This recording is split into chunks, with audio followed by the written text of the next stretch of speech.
যে এই অনুষ্ঠানে সাক্ষাৎকার এবং আমাদের প্রতিনিধিদের যে রিপোর্ট, সেই রিপোর্টের বিষয় নিয়ে আলোচনা করব এবং সেই রিপোর্টগুলো প্রকাশ করব।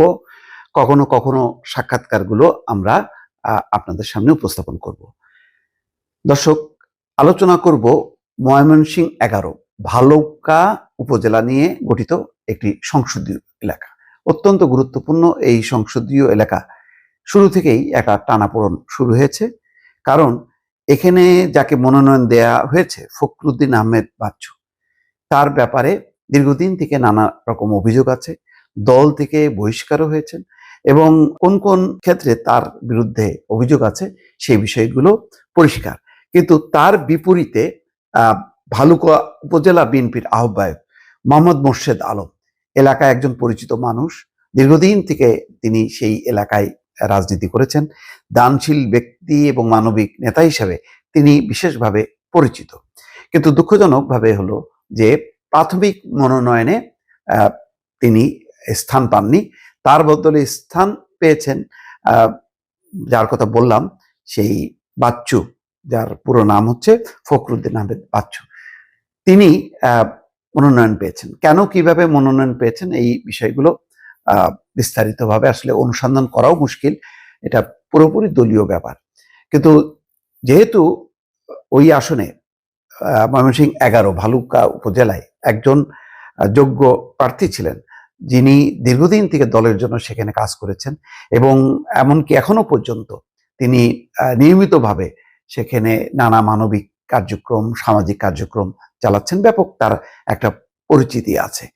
তো আমাদের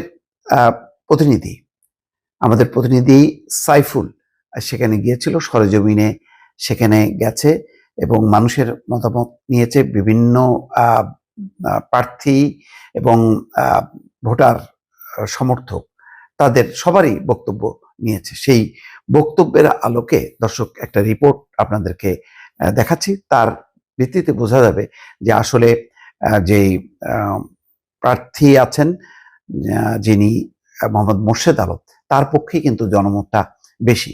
তো মোর্শেদ আলম আশা করছেন যে চূড়ান্ত মনোনয়নে, যেহেতু প্রাথমিক মনোনয়নে তিনি বাদ পড়েছেন, চূড়ান্ত মনোনয়নের যে কাজটি চলছে, বিভিন্ন রকম জরিপ এবং অনুসন্ধান চলছে, তার ভিত্তিতে হয়তো তিনি মনোনয়ন পাবেন। তিনি এবং তার সমর্থকরা কিন্তু গভীরভাবে আশায় বুক বেঁধে আছে যে ফাইনালি তিনি মনোনয়ন পাবেন। আমরা দেখি সাইফুলের রিপোর্টটি। দর্শক, চাঁদাবাজির অভিযোগ থাকা বাচ্চুকে মনোনয়ন দেওয়া এলাকার জন্য গ্রহণযোগ্য নয়।